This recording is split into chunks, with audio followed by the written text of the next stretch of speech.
72 года моей жизни уместились в этот миг, когда я поднес тяжелую золотую ручку к строке, где стояло имя нового владельца, и почувствовал, как чья-то сухая, но невероятно сильная рука легла на мое запястье, заставляя замереть над чернилами.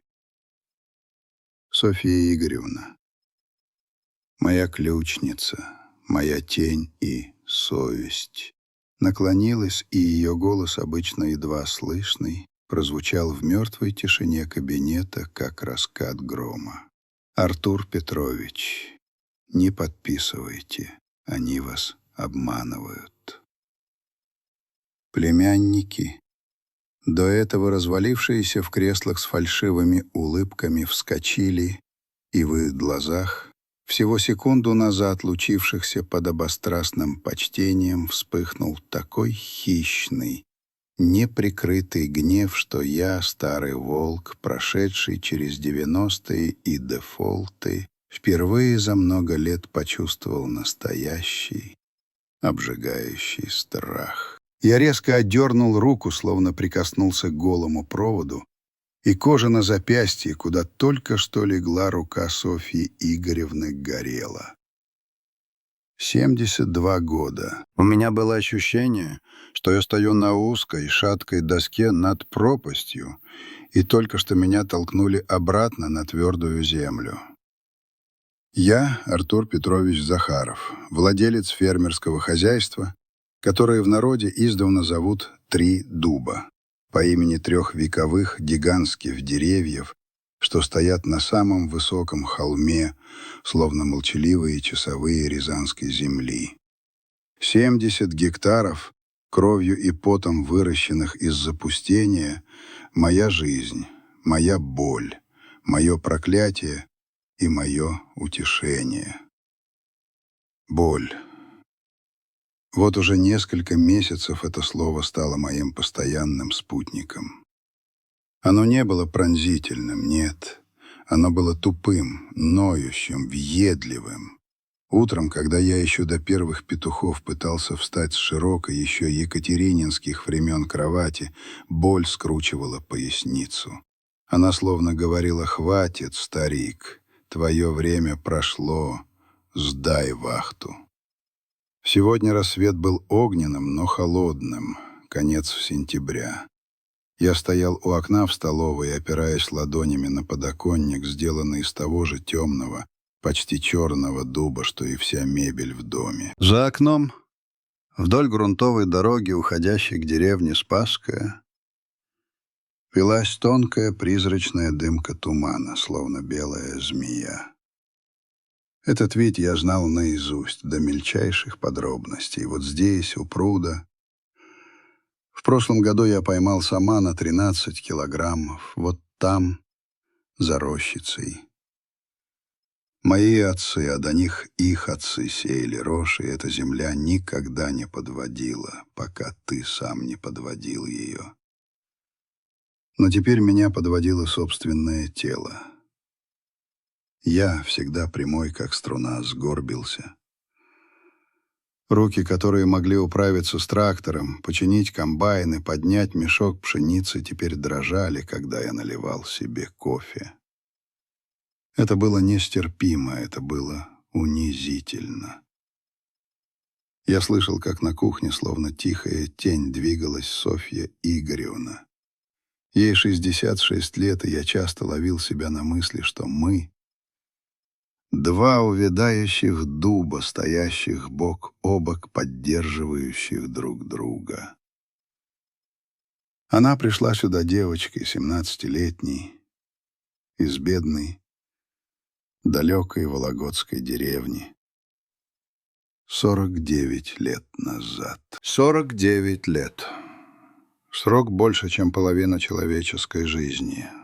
Она знала, как я пью кофе, 2 ложки коричневого сахара, ни граммом больше. Как я хмурюсь, когда дела идут плохо, тру ладонью левый висок. И что самое главное, она знала, как я люблю эту землю. Иногда мне казалось, что она читает мои мысли, и это, в общем-то, было правдой. Я с трудом прошел в столовую и сел за стол. Пахло свежеиспеченным ржаным хлебом, и этот запах был для меня запахом дома, стабильности, России. «Вы сегодня рано, Артур Петрович. Совсем не спали?» — спросила Софья Игоревна, ставя передо мной дымящуюся тарелку с яичницей. Жареные яйца, лук, зелень, без помидоров, как я люблю. Она всегда помнила. «Как тут уснешь, Сонечка?» Я редко называл ее ласково, но иногда позволял себе эту слабость. В голове, как в улье, гул. Я думал. Думал о многом, о том, что надо уходить. Она на секунду остановилась, держа в руках кофейник. Ее морщинистые, но сильные руки, которые несли на себе груз почти полувека заботы о моем доме, замерли. В ее глазах, серо-голубых и глубоких, как осеннее небо, не было удивления. Только глубокая, мудрая печаль. «Уходить отсюда вы не сможете, Артур Петрович. Вы вросли. Уйти от дел, Соня. От тяжести ответственности. Я больше не могу, понимаешь? Спина, колени, да и голова уже не та. Признать поражение, пока не стало слишком поздно. Я отпил горячий кофе, обжигаясь, но не обращая внимания. Решение, которое я лелеял месяцами, теперь казалось единственно верным. Но оно было болезненным. Кому отдать? Моя жена Мария умерла молодой, унеся с собой моего единственного ребенка, наследника. Это был удар, от которого я так и не оправился. Своего ребенка у меня не было. Оставался только брат, Роман Петрович, мой брат-близнец. Мы были абсолютно разными, но всегда держались друг друга. Роман ушел 3 года назад во время той проклятой пандемии. Ушел быстро, сгорел за 2 недели, оставив меня совершенно одного. Всю жизнь мы планировали, что будем управлять хозяйством вместе, а потом его сыновья, мои племянники. «Игорь и Олег», — прошептал я, — «мои мальчики. Они сегодня приедут».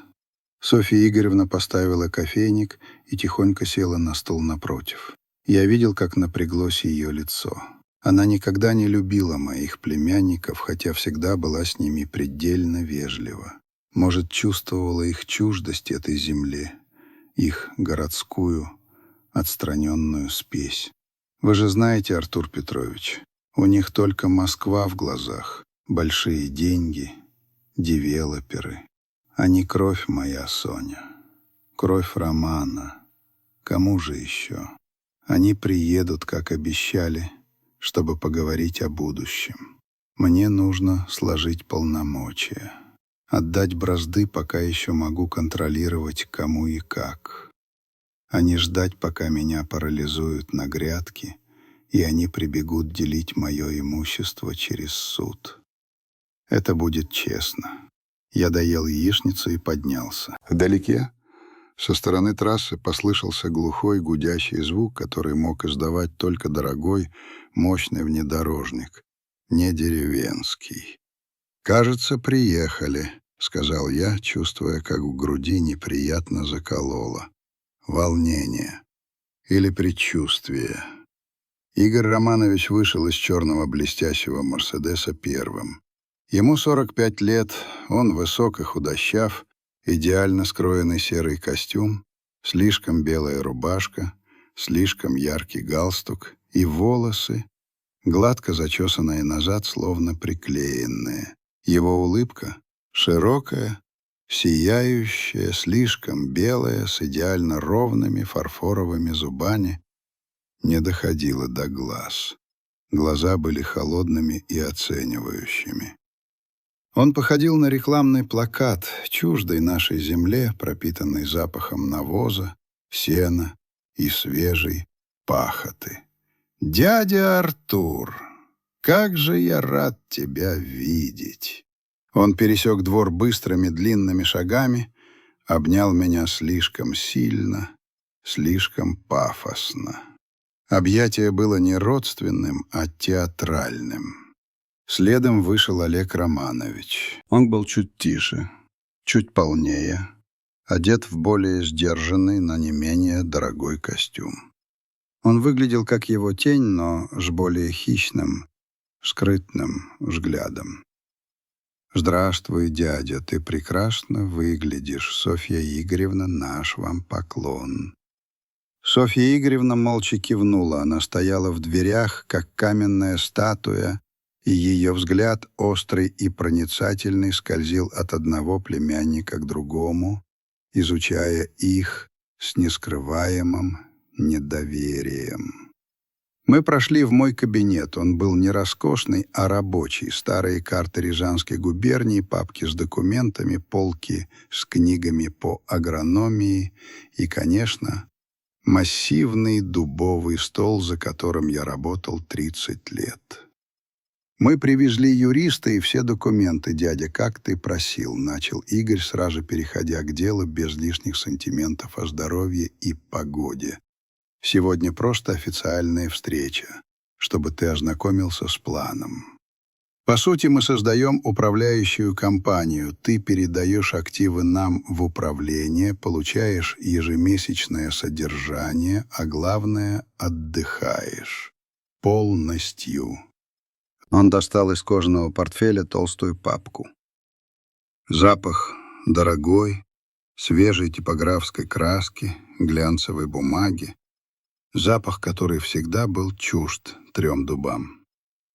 «Понимаешь, дядя, твои методы, они, конечно, проверены временем, но сейчас, в 21 веке, нужна оптимизация, нужны инвестиции. Мы вложим столько, сколько ты не видел за 20 лет. Расширение, новые технологии, выход на европейский рынок». Игорь говорил быстро, страстно, но его слова звучали пустыми, как эхо в лесу. Я слушал, и в моей голове нарастало смутное беспокойство. Европейский рынок. Но моя земля всегда кормила наша Спасская, наше Рязанское Полесье. Мы работали не на Лондон, а на людей, на землю. А что будет с нашими людьми, Игорь? С Василием, который работает здесь 25 лет. С семьей Морозовых. «Ну, дядя, не волнуйся», — Олег впервые вставил слово. Его голос был мягким, вкрадчивым. «Конечно, будет оптимизация штата. Неэффективные кадры уйдут, но мы найдем им другую работу, не беспокойся. Это бизнес, дядя. Ничего личного. Ничего личного». Эти слова меня обожгли. Для меня 3 дуба никогда не были бизнесом. Это была моя жизнь, моя кровь, мое обещание, данное моей матери, которую я похоронил на этом холме. Софья Игоревна тем временем молча внесла поднос с чашками, поставила его на угол стола и вышла, закрыв за собой дверь. Но я знал, она не ушла. Она стояла за дверью или просто в соседней комнате, прислушиваясь к каждому слову. Ее молчаливое присутствие было моим якорем. Игорь подтолкнул папку ко мне. Название. «Договор доверительного управления активами сельскохозяйственного назначения». «Читай, дядя, и завтра, если все в порядке, юрист приедет, и мы все оформим. Хватит тебе пахать.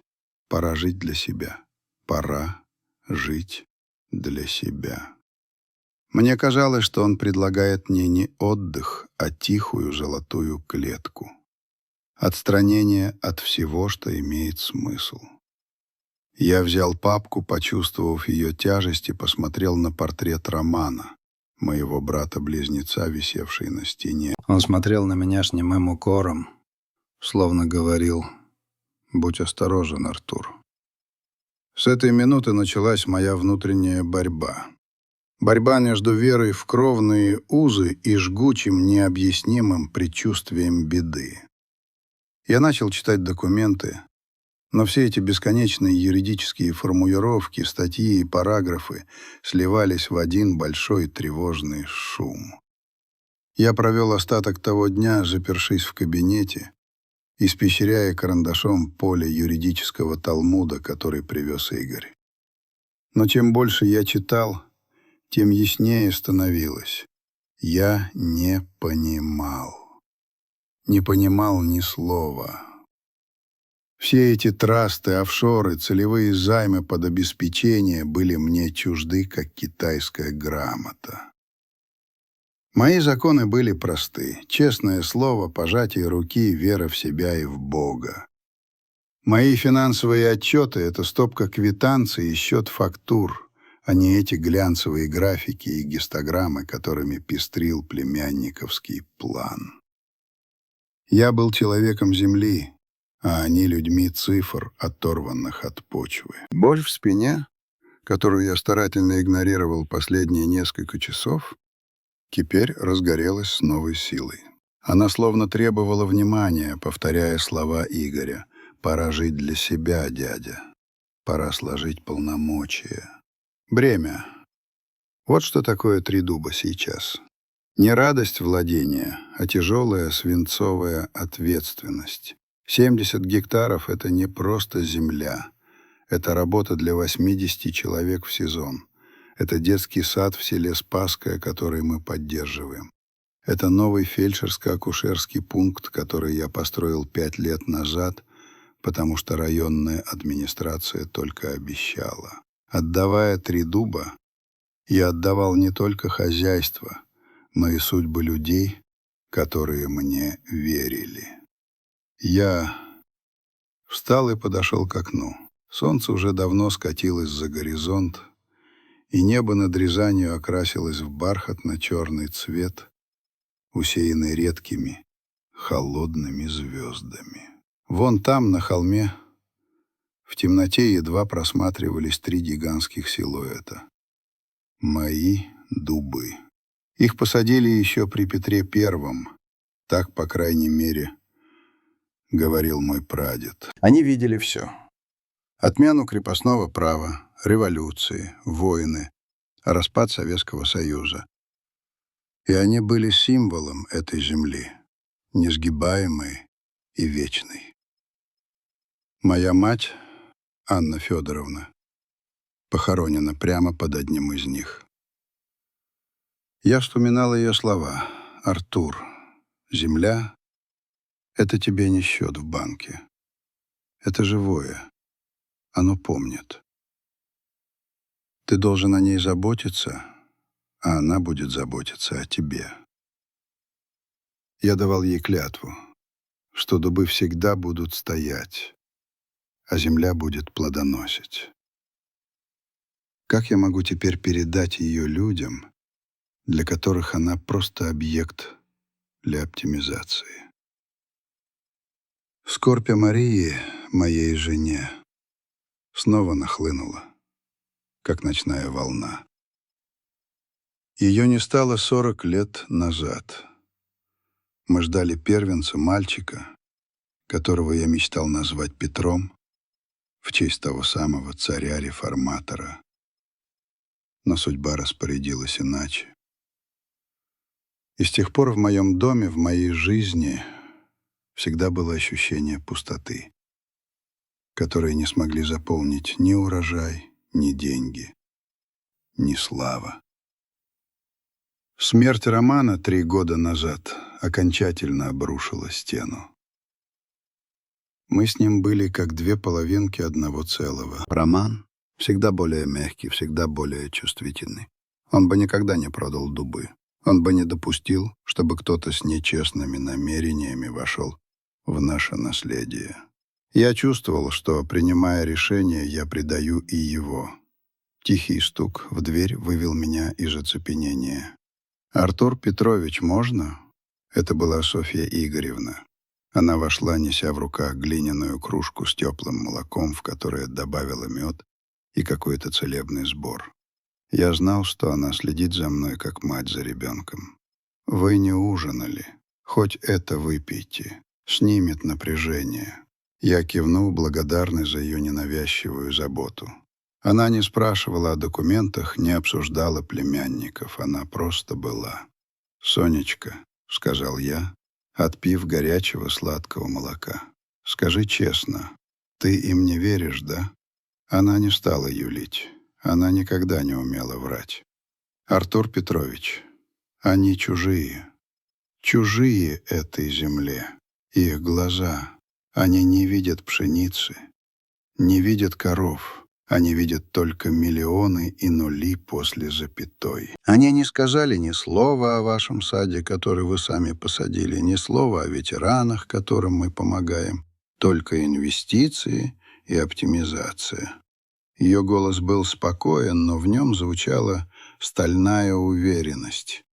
Я знал, что за 49 лет она научилась распознавать ложь по интонации, потому как человек ставит чашку на стол.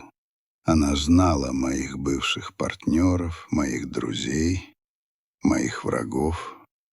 Она была моим негласным судьей и советником. Они кровь, Соня, моя последняя семья. Я старею, я не могу позволить, чтобы все, что я строил, рухнуло, когда меня не станет. Пусть рухнет, но не от рук тех, кто пришел сюда, чтобы его продать и застроить. Она подошла к столу, посмотрела на бумаги, но не прикоснулась к ним. «Вы помните, когда я пришла? 17 лет. Я была сирота из-за долгов отца, меня чуть не отдали. В общем, неважно. Вы меня спасли. Вы дали мне не просто работу, вы дали мне дом, дали семью. Я знаю, что такое настоящая, чистая благодарность. И я знаю, что такое фальшивая лесть». Я смотрел на нее. 66 лет. Но в ее глазах была та же решимость, что и у той 17-летней девчонки, которая приехала сюда, напуганная и молчаливая. Она была частью 3 дубов, такой же важной, как дубы на холме. «Игорь говорит, что подписание завтра», — прошептал я, снова чувствуя укол сомнения. «Он хочет спешки». «Спешка нужна только ворам, Артур Петрович. Честные дела не требуют такой скорости». Ее слова осели в моем сознании тяжелым, холодным камнем. Я закрыл папку. Что-то во всей этой истории было гнилым, неправильным. Утром едва рассвело, я вышел на крыльцо. Софья Игоревна уже была на ногах, и я слышал, как она стучит сковородкой на кухне. Я решил пройтись, проветрить голову перед решающим днем. Я пошел к дубам. Подъем был крутой, и каждый шаг давался мне с трудом. Я опирался на трость, сделанную из ветви одного из молодых кленов. Добравшись до вершины, я, тяжело дыша, сел на камень рядом с могилой матери. С этого холма открывался вид на все мои владения. Вон там синеет пруд. Вон там поля озимой пшеницы, уже готовящиеся к зиме. А вдали за деревней Спасская. Я видел, как там загораются первые огни. Это люди, мои люди, начинали свой день. Они рассчитывали на меня. Я сидел и думал, что если Игорь и Олег действительно хотят сделать как лучше, а я, старый упрямец, не даю дорогу новому? Что если это моя гордость и страх уходящего века не позволяют мне принять их помощь? Ведь они — моя кровь, мои единственные наследники. Это была самая сильная, самая мучительная дилемма. Вера в семейные узы боролась с интуицией, которая кричала об опасности, Именно в этот момент, глядя на 3 величественных, молчаливых дуба, я принял решение. Я подпишу. Но сначала я должен проверить. Проверить не юридическую сторону, в этом я был беспомощен. Я должен проверить их намерения. Я вернулся в дом полной решимости. Софья Игоревна уже ждала меня с горячим завтраком. «Я решил, Соня», — сказал я, глядя ей прямо в глаза. «Я проведу небольшое расследование по своим старым методам». На лице Софьи Игоревны впервые за много дней появилась легкая, едва заметная улыбка. «Так бы сразу, Артур Петрович». Она принесла мне старый кнопочный телефон. «И вот, это номер моего племянника Петра. Он в Москве, работает в администрации одного района. Он вам может помочь. Он человек честный, и он обязан вам. Помните, вы ему помогли с общежитием 10 лет назад?» Я взял телефон, она была на шаг впереди, всегда. Она уже начала действовать, пока я мучился сомнениями. «Спасибо, Сонечка. Теперь начинается игра». Мое сердце, несмотря на возраст и усталость, внезапно забилось сильнее, предвкушая борьбу. Я был готов. Я был готов защищать свою землю и своих людей. Тот же день, вторник, но атмосфера в доме была уже совершенно иная. Я почувствовал себя не усталым стариком, а опытным шахматистом, который, несмотря на возраст, вновь сел за доску против молодых и наглых противников. Я начал с малого, с того самого телефона, который дала мне Софья Игоревна. Нашел в старых записях номер Петра, ее племянника. Когда-то, 10 лет назад, его, студента-заочника, выгнали из общежития за какую-то ерунду. И я, по просьбе Софьи, дал денег и подключил связи, чтобы он восстановился и закончил учебу в Москве. Теперь Петр работал в одном из столичных административных округов, и его помощь могла стать бесценной. «Петр, это Артур Петрович Захаров, тот, с Дубов». Голос на том конце провода, вначале официальный и сухой, мгновенно потеплел, наполнился уважением. «Артур Петрович, здравствуйте! Что вы, я вас никогда не забуду. Чем могу быть полезен?» Я изложил ему ситуацию, стараясь говорить максимально обтекаемо, чтобы не скомпрометировать ни племянников, ни себя. Я рассказал о договоре доверительного управления, о спешке и о том, что меня смущает слово «оптимизация». Я попросил его проверить фирму, которую мои племянники указали в бумагах как основного инвестора, некую ООО «Рязань Девелопмент». Проверь, Петя, чем эта фирма на самом деле занимается. И если найдешь что-то странное, дай мне знать. Но тихо, очень тихо. Петр пообещал разобраться к утру. Я положил трубку и почувствовал, как напряжение, сковывавшее меня, немного отпустило.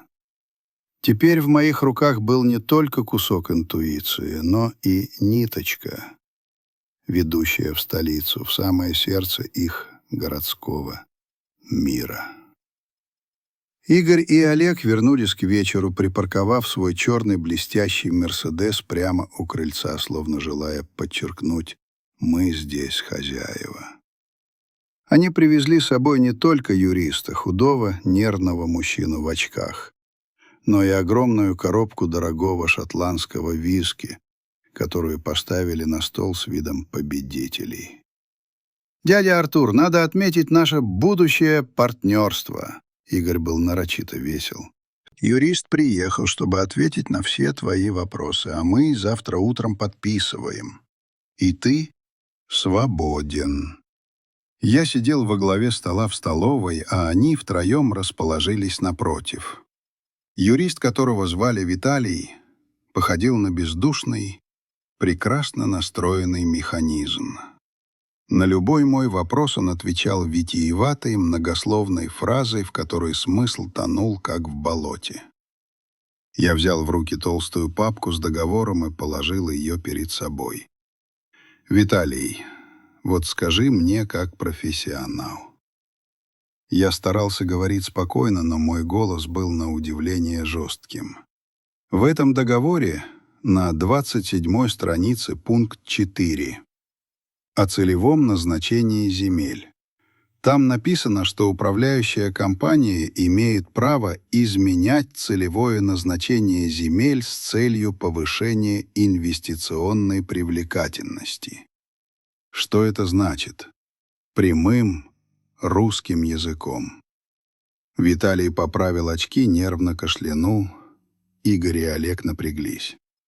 Артур Петрович, это стандартная формулировка. Она означает, что если, допустим, на 2 гектарах, где сейчас пастбище, выгоднее построить, например, склад для хранения зерна или коттеджный поселок, я посмотрел прямо на Игоря.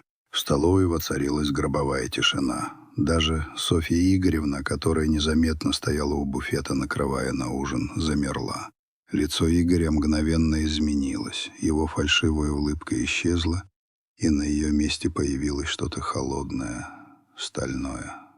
«Дядя Артур, о каких коттеджных поселках ты говоришь? Это спекуляции. Мы здесь, чтобы развивать сельское хозяйство, это бред. А почему тогда фирма-инвестор называется «Рязань Девелопмент»?» Я не повышал голоса, но каждое слово прозвучало как выстрел. «Девелопмент, Игорь.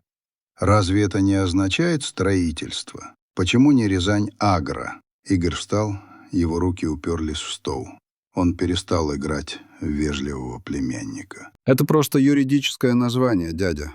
Это наша дочерняя компания, занимающаяся привлечением инвестиций. Ты, старик, просто застрял в прошлом веке. Ты нас не ценишь. Мы твоя единственная надежда, а ты слушаешь слухи». «Чьи слухи?» — я поднял бровь. «Моей интуиции, которая никогда меня не подводила. Я чувствовал, как энергия снова наполняет меня. Моя боль в спине отступила, словно испугавшись. Я был в своей стихии, в борьбе за свою землю». Ужин прошел в тяжелом молчании, прерываемом лишь нарочито громким цоканьем столовых приборов племянников. Они поняли, я не тот старик, которого легко обвести вокруг пальца. Они просчитались. Ночью я не спал. Я сидел, прислушиваясь к каждому шороху. Племянники расположились в гостевом флигеле, а юрист — в комнате при библиотеке. Я слышал их тихие, возбужденные голоса, доносившиеся сквозь толстые стены. Они говорили по телефону, и я улавливал обрывки фраз. «Завтра он подпишет, не волнуйся. Рынок земли в этом районе взлетит, как только получим разрешение под ИЖС». ИЖС. Индивидуальное жилищное строительство. Мои дубы, моя пшеница, моя пашня под коттеджи для богатеньких москвичей. Моя мать бы меня прокляла. Около полуночи в мою спальню тихо вошла Софья Игоревна. Она была в простом старом халате с фонариком в руке. Она села на край моей кровати. «Артур Петрович, я не могу спать. Я чувствую. Беда. Петр должен позвонить утром. Надеюсь, он что-то найдет», — прошептал я. «А если не найдет, вы все равно подпишете?» «Нет, я уже не подпишу. Моя земля не станет плацдармом для девелопмента. Но мне нужно доказательство, чтобы они не подали в суд и не отобрали это силой. Мне нужно, чтобы они ушли, опозоренные». Софья Игоревна кивнула. «Мне нужно пойти кое-что проверить». Я посмотрел на нее с недоумением. «Куда?» «К юристу. К Виталию. Он нервный, Артур Петрович. Он не спит. У таких, как он, нервы не выдерживают. Если я найду его, а он будет один...» Я понял. Софья Игоревна, моя тихая, преданная ключница собиралась на допрос. Не с помощью угроз или силы, с помощью своей проницательности и, возможно, своего 66-летнего обаяния. «Соня, это опасно. Они могут... Ничего они не могут. Я здесь 49 лет. Я знаю этот дом лучше, чем они знают свои портфели». Она встала, и в темноте ее фигура казалась неожиданно высокой и решительной. Она вышла из комнаты, и я остался один, слушая, как стучит мое сердце. Через 20 минут она вернулась, без юриста, но с дрожащими руками и совершенно другим взглядом. «Артур Петрович», ее голос был низким, едва слышным шепотом, «я нашла кое-что. Не у юриста, у Игоря». Я видела, как он утром вытащил из «Мерседеса» запечатанный конверт и спрятал его под матрас в гостевом флигеле. Я рискнула. Она достала из кармана сложенный вчетверо толстый лист бумаги.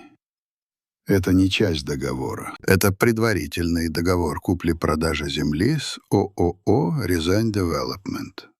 И дата там стоит сегодняшняя, Артур Петрович. Они собираются подписать с вами договор об управлении, а затем, сегодня же, продать землю себе же по заниженной цене, пользуясь вашим доверием. Они планировали двойную сделку. Мое сердце сжалось от ярости и отвращения. Двойная сделка. Предательство, запланированное до последней запятой.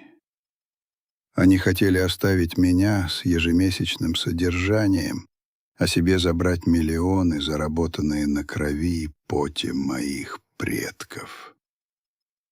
«Кровь», — прошептал я. «Моя кровь. Предательство». «Да», — тихо сказала Софья Игоревна. «Но теперь у нас есть доказательства. Держите его. И не показывайте им до самого конца». Я взял бумагу. Она была холодной и твердой. Неопровержимое доказательство. Теперь я знал, что делать. Завтра утром они получат тот урок, который должны были получить, прежде чем ступать на эту землю. Утро вторника. Свет, проникающий сквозь старые, слегка мутные стекла, был холодным и чистым. Он освещал кабинет, делая видимыми каждую пылинку в воздухе, и казалось, что эта видимая взвесь — это мои невысказанные мысли, мои сомнения, которые теперь, благодаря Софье Игоревне, трансформировались в железную уверенность. В моей руке лежал тот самый сложенный документ, предварительный договор купли-продажи. Это была бомба. Она пахла свежей типографской краской, но для меня она пахла грязью и предательством. Указанная в нем сумма за 70 гектаров земли была смехотворно мала, едва покрывая расходы на посевную, но позволяла им быстро перевести активы и начать процедуру изменения целевого назначения под ИЖС – индивидуальное жилищное строительство. Я не спал, но я чувствовал себя бодрее, чем за последние 5 лет. Боль ушла, вытесненная адреналином и гневом. Я был не просто старик, готовящийся к смерти. Я был защитником, который только что получил свое оружие. Я вышел из кабинета, едва слышно прикрыв дверь. Софья Игоревна уже накрывала на стол. Она, как всегда, была безупречна, но я видел, что ее глаза устали. Она, в отличие от меня, не спала, потому что боялась, что племянники найдут пропажу. Петр звонил, Артур Петрович. Тихо сказала она, даже не поворачиваясь. «И что?» «О, Рязань Девелопмент. — это действительно дочерняя фирма, но не аграрная. Она была создана 3 месяца назад. Единственный ее учредитель — кипрские офшоры. Что самое интересное, она понизила голос до шепота. Директор этой ООО — двоюродный брат жены Игоря. Виртуальная фирма, созданная специально для этой сделки. Петр говорит, что это классическая схема по выводу активов и уходу от налогов при продаже личного имущества. Все сошлось. Идеально продуманная, циничная схема, в которой мне отводилась роль наивного, слабоумного старика. Схема, которую они вынашивали, пока я скорбел о брате. Теперь нам нужен план, Соня. Ювелирный. Они приедут через полчаса с юристом. Что вы будете делать? Я подпишу. Почти. Я дам им возможность увидеть победу, почувствовать ее вкус. А потом... Я улыбнулся, улыбкой, которую я не позволял себе со времен молодости. Жесткой, расчетливой. Ровно в 9 утра во двор въехал черный «Мерседес». Игорь и Олег вышли, на этот раз без прежнего пафоса, но с наглым, скрытым блеском в глазах. Они были уверены, что вчерашний разговор был последней вспышкой моего сопротивления. «Дядя Артур, мы готовы. Принеси кофе, Софья Игоревна», — приказал Игорь, даже не обратившись к ней по имени-отчеству. Эта пренебрежительность, которую я раньше просто игнорировал, теперь звучала как объявление войны. «Софья Игоревна», — поправил я его, глядя на племянника в упор. «Это хозяйка этого дома, пока я здесь. И она принесет кофе, когда попрошу я». Игорь пожал плечами, стараясь выглядеть снисходительно. Юрист Виталий нервно потирал руки. Мы сели за стол. Юрист разложил документы. Тот самый договор доверительного управления. «Артур Петрович, все пункты, как мы обсуждали», — начал Виталий своим скользким, вкрадчивым голосом. «Ваше ежемесячное содержание, которое будет перечислять управляющая компания, составит 500 тысяч рублей. Пожизненно. Плюс полное медицинское обеспечение. Вы можете жить здесь, на дубах, до конца своих дней». «Великодушно», — сказал я. «За 70 гектаров земли, которая стоит в десятки раз больше».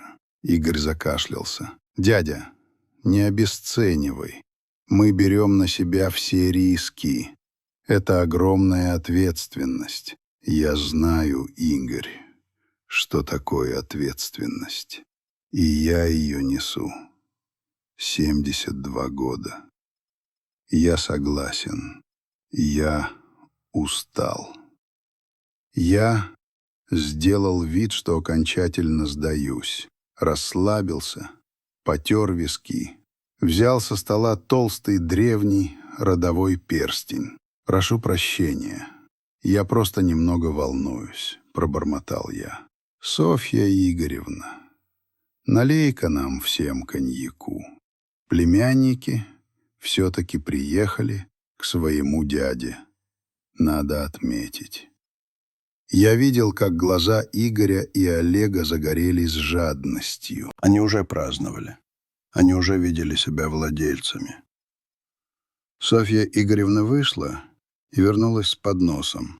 Графин старого армянского коньяка, я хранил его 40 лет, и 4 хрустальных стопки.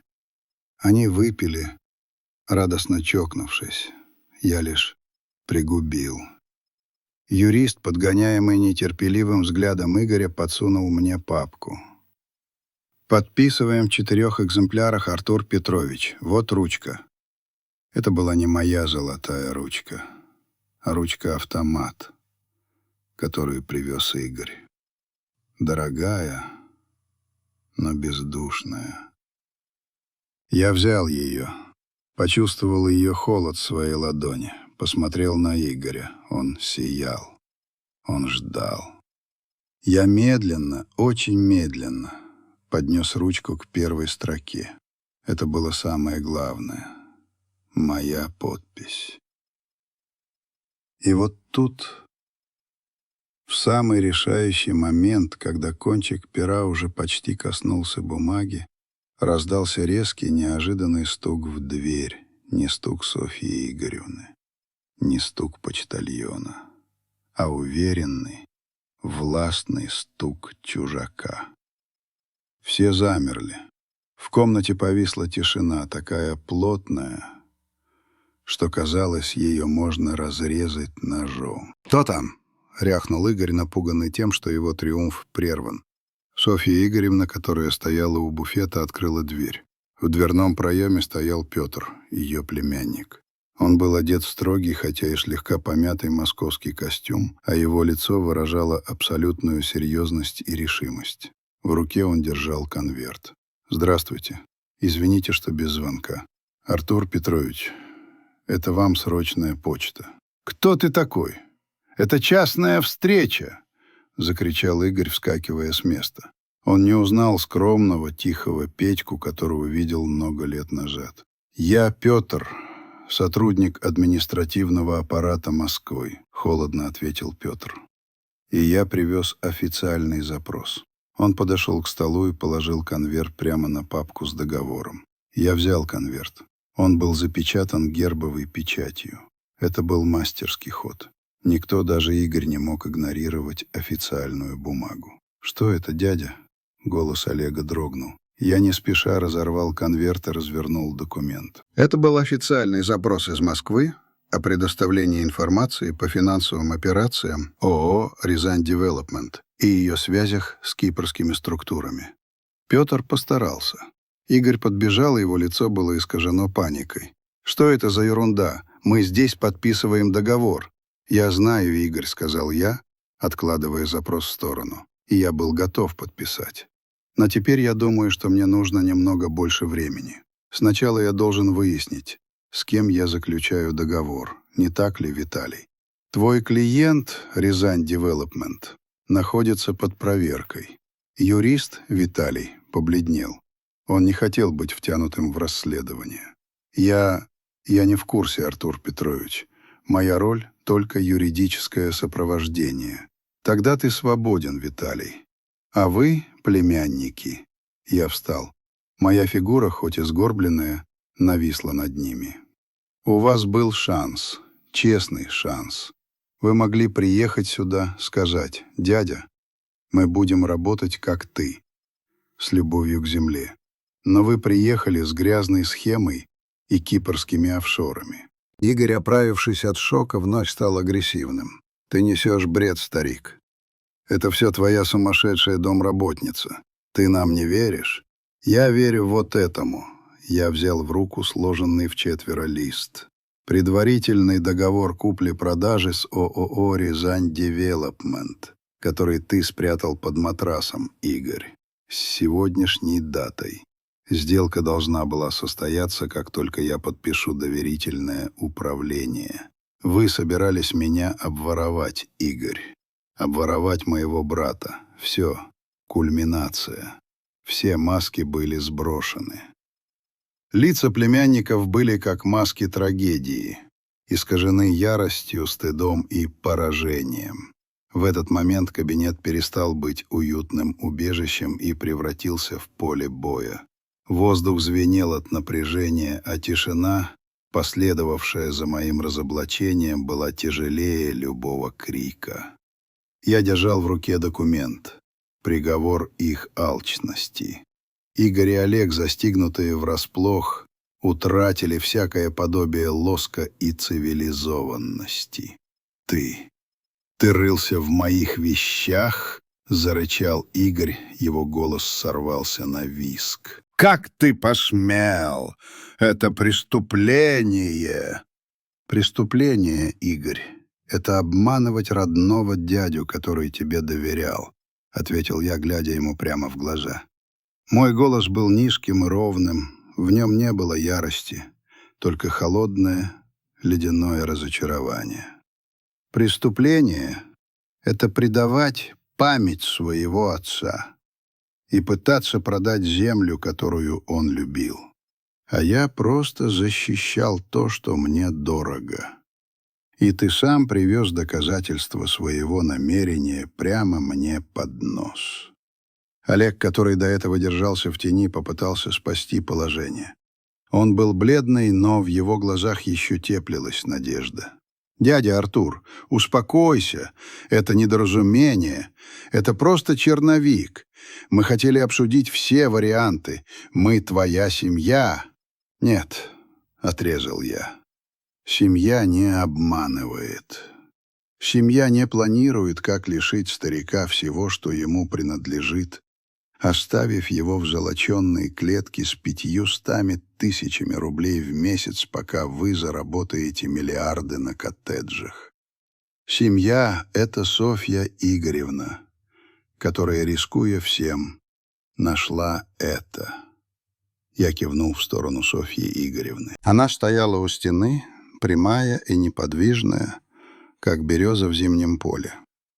Ее глаза не выражали злорадства, только глубокую, невыносимую боль за нас всех. Юрист Виталий, воспользовавшись моментом, когда внимание племянников было приковано ко мне, быстро собрал свои папки и поспешил к двери. Он не хотел быть свидетелем.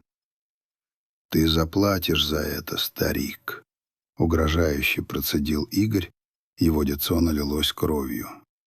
«Ты не понимаешь, с кем связался. Ты не даешь нам инвестировать в эту дыру».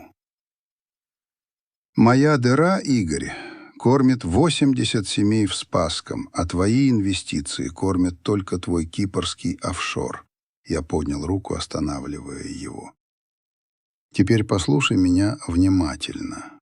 Ты и твой брат, вы должны немедленно покинуть мой дом. Вы никогда, слышишь, никогда больше не ступите на землю 3 дубов. Я не буду подавать заявление в прокуратуру. Не буду позорить память Романа. Но и наследства вам не будет. Ни копейки. Ни клочка земли». Я взял договор доверительного управления, который они привезли, и, не дрогнув, разорвал его пополам. Звук рвущейся бумаги прозвучал громче выстрела. Я бросил обрывки на стол. «Вы свободны. Теперь убирайтесь». Олег, видя, что игра проиграна, схватил Игоря за руку. «Игорь, хватит, уходим. Мы проиграли».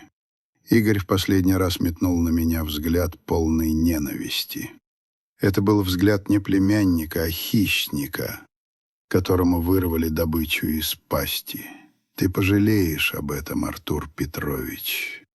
Ты останешься один, старый и больной, и никто тебе не поможет. У меня есть моя земля и моя совесть, Игорь, а у тебя нет ничего, кроме твоего костюма». Они развернулись и стремительно, почти бегом покинули кабинет. Через минуту я услышал, как с визгом шин черный «Мерседес» вылетел со двора, оставив за собой лишь облако пыли. В кабинете воцарилась тишина. Я тяжело опустился в кресло. Мой старый организм, выдержавший такой прилив адреналина, теперь начал давать сбой.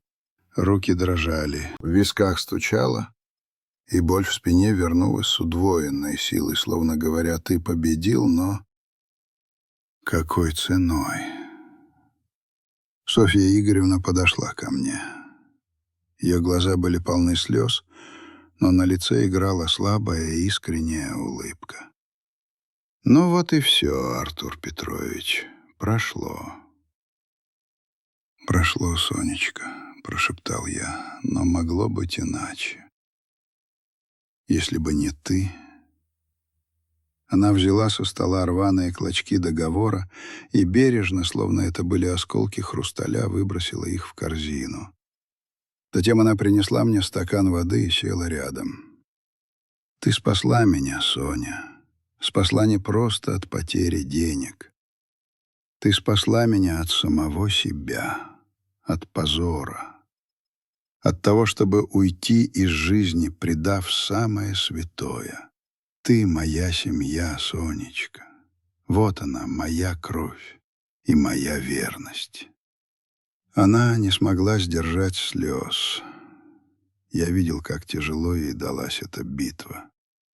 Она была тихой, невидимой тенью, но сегодня она стала моим щитом и мечом.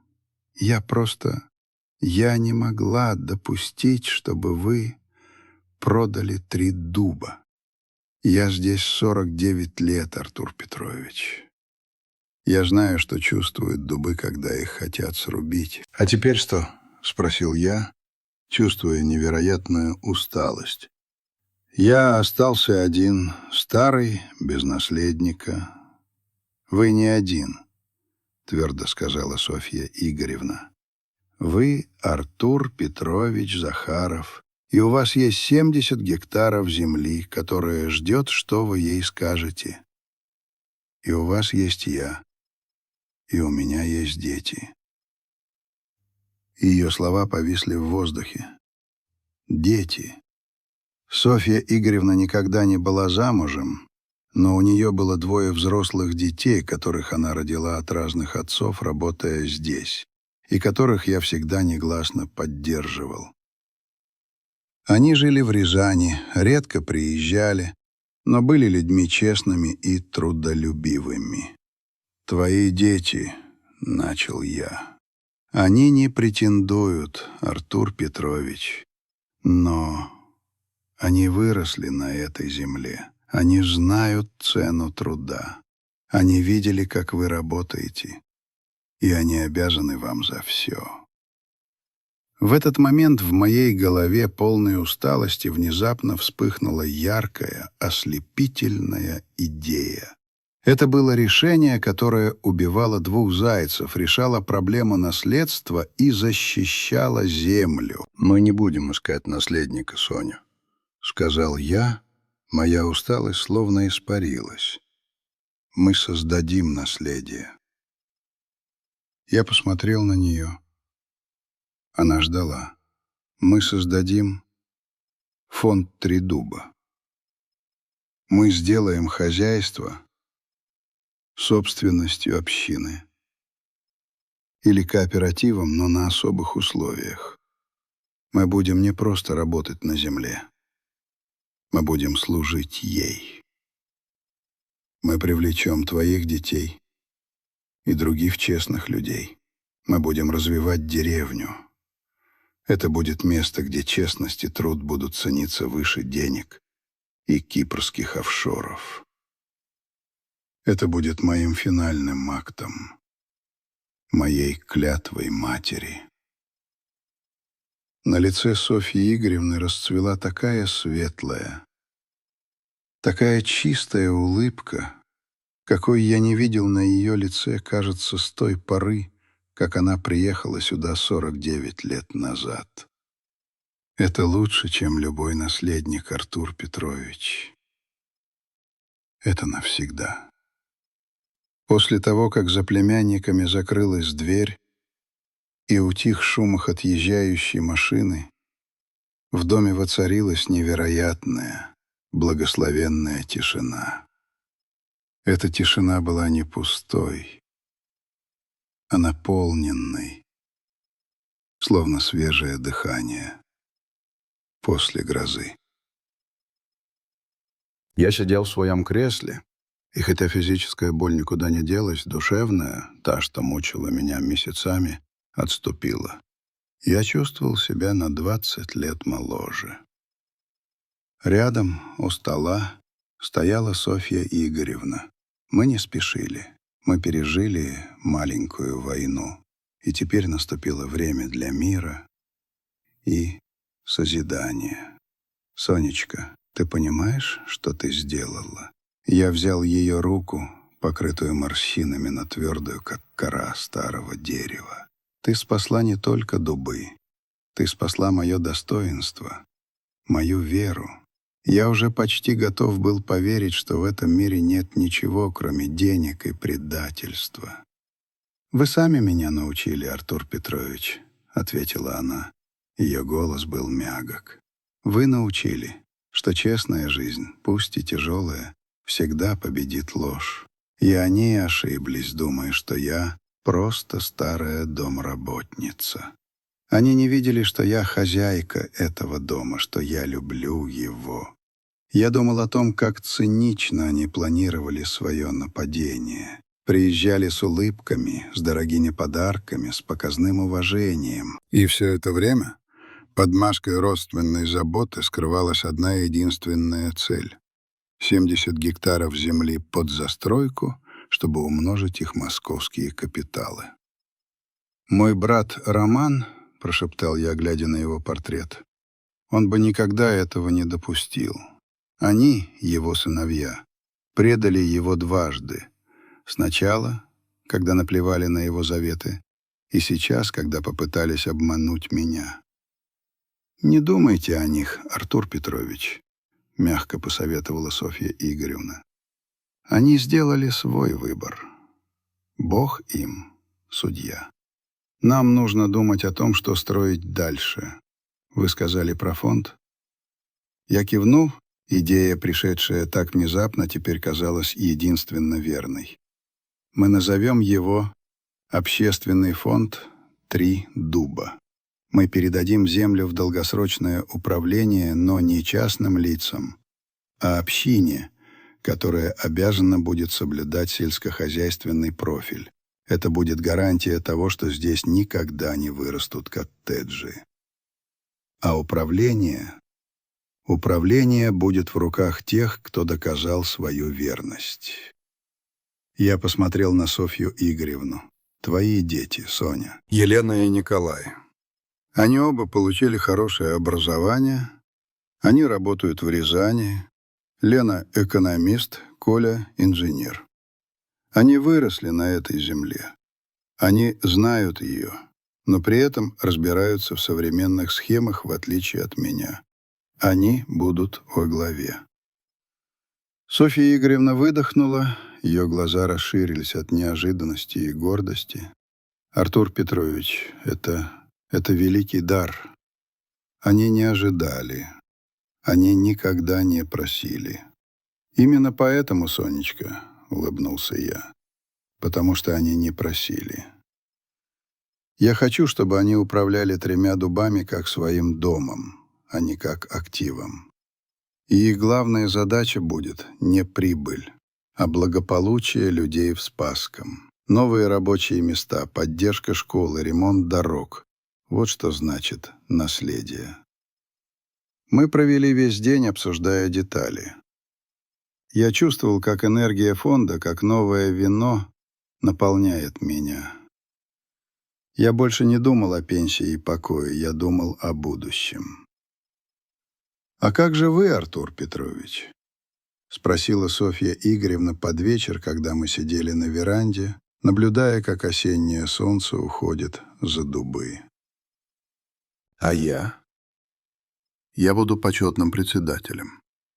Я буду сидеть на этой веранде, пить чай, давать глупые советы и следить, чтобы молодежь не забывала, как пахнет навоз и что такое честный пот. Я наконец-то смогу заниматься тем, о чем мечтал, писать книгу о жизни русской земли и о том, как она нас воспитывает. На следующий день я вызвал своего старого проверенного юриста из Рязани, Ивана Петровича. Когда я рассказал ему о случившемся и представил ему план фонда, Иван Петрович долго качал головой. «Артур Петрович, вы уникальный человек. Продать под коттеджи было бы проще, быстрее, и денег вы бы получили в 10 раз больше. Я не могу продать родину, Иван Петрович. Понимаю. Тогда мы сделаем так, как вы сказали. Это будет юридический прецедент. Настоящее, чистое, русское наследие. В течение следующих 6 месяцев мы работали, не покладая рук.